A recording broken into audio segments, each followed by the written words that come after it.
اعوذ باللہ من الشیطان الرجیم بسم اللہ الرحمن الرحیم رب اشرح لی صدری ویسر لی امری واحلل عقدۃ من لسانی یفقہوا قولی۔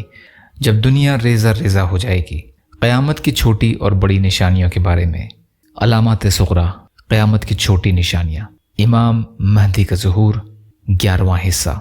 شیعوں کے قریب امام مہدی کا عقیدہ۔ یہ امام ہر جگہ حاضر و ناظر ہیں، وہ لوگوں کے حالات سے آگاہ ہیں مگر ان کی نگاہوں سے غائب ہیں اور اسے دیکھا نہیں جا سکتا۔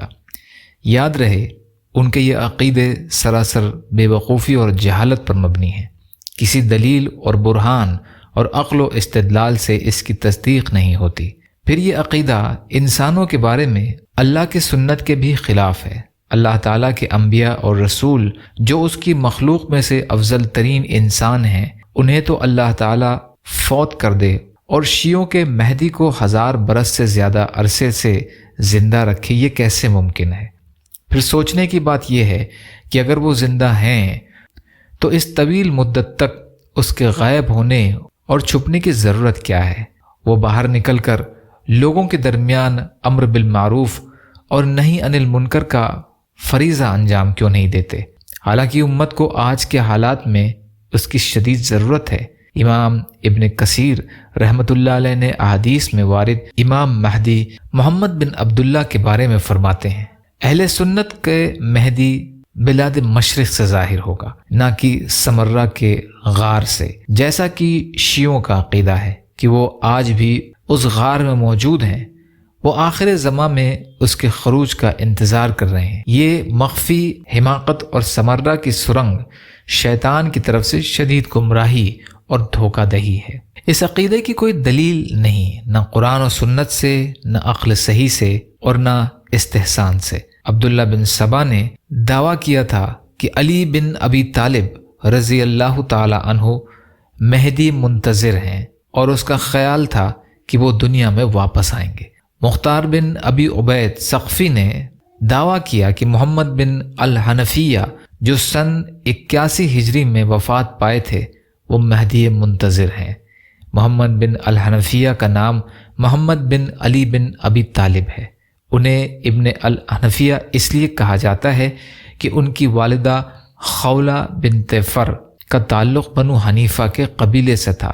فرقہ قسانیہ کے لوگ جو کہ علی رضی اللہ تعالی عنہ کے آزاد کردہ غلام کیسان کے پیروکار ہیں، اور یہ بھی شیعوں کا ایک فرقہ ہے۔ ان کا عقیدہ ہے کہ محمد بن الحنفیہ تمام علوم کا احاطہ کیے ہوئے تھے، اور ان کا خلاصہ یہ ہے کہ دین ایک شخص کی اطاعت کا نام ہے۔ انہوں نے ارکان شریعہ کی تعویل کرتے ہوئے کہا ہے کہ ان سے مراد رجال ہیں، اور اس طرح انہوں نے ارکان شریعہ کو معطل قرار دے دیا۔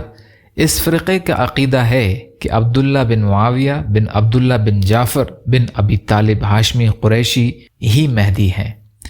محمد بن عبداللہ بن حسن بن علی بن ابی طالب، جن کا لقب نفس زکیہ تھا اور جو سن 145 ہجری میں فوت ہوئے، یہ بہت زیادہ روزہ رکھنے والے اور نماز پڑھنے والے عبادت گزار شخص تھے۔ ان کے عہد میں کچھ لوگ فتنے میں مبتلا ہو گئے اور سمجھنے لگے کہ وہی امام مہدی ہیں۔ انہوں نے تحریک شروع کی اور کئی لوگ ان کے پیروکار ہو گئے۔ انہوں نے حالات کے بہتری کے لیے کوشش کی۔ ان کے دور کے عباسید خلفاء نے 10,000 جنگجوؤں پر مشتمل لشکر کے ساتھ لڑائی کی اور اس تحریک کو ختم کر دیا۔ نفس زکیہ نے عباسید خلیفہ کے خلاف خروج کیا تھا کیونکہ اس کے دور میں ظلم اور استبداد بہت پھیل گیا تھا۔ مہدیت کی دعوے کرنے والوں میں ایک نام عبید اللہ بن میمون قرہ کا بھی ہے۔ اس نے سن 325 ہجری میں وفات پائی۔ اس کا دادا یہودی تھا۔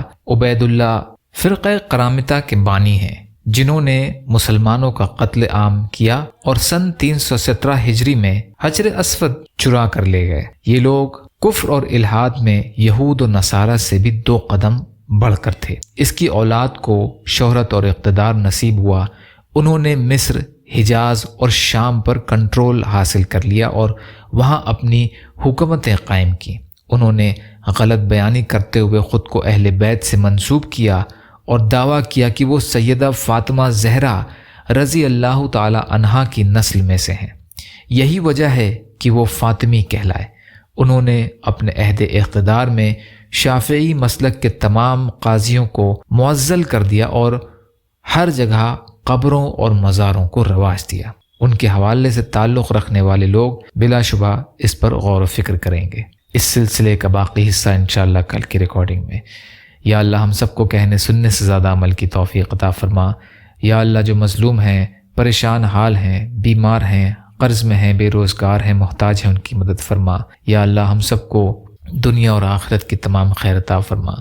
یا اللہ مظلوم فلسطینیوں کی، کشمیریوں کی، روہنگیا مسلمانوں کی اور مسلمان جہاں بھی پریشان حال ہیں، ظالموں کے ظلم کا شکار ہیں، آپ ان کی بھرپور مدد فرمائیے۔ یا اللہ اپنے حلال میں سے دیجیے، اپنے حرام سے بچائیے، اپنے غیر سے بے نیاز کر دیجیے۔ ربنا تقبل منا انک انت السمیع العلیم وتب علینا انک انت التواب الرحیم برحمتک یا ارحم الراحمین۔ لا الہ الا اللہ محمد رسول اللہ۔ السلام علیکم۔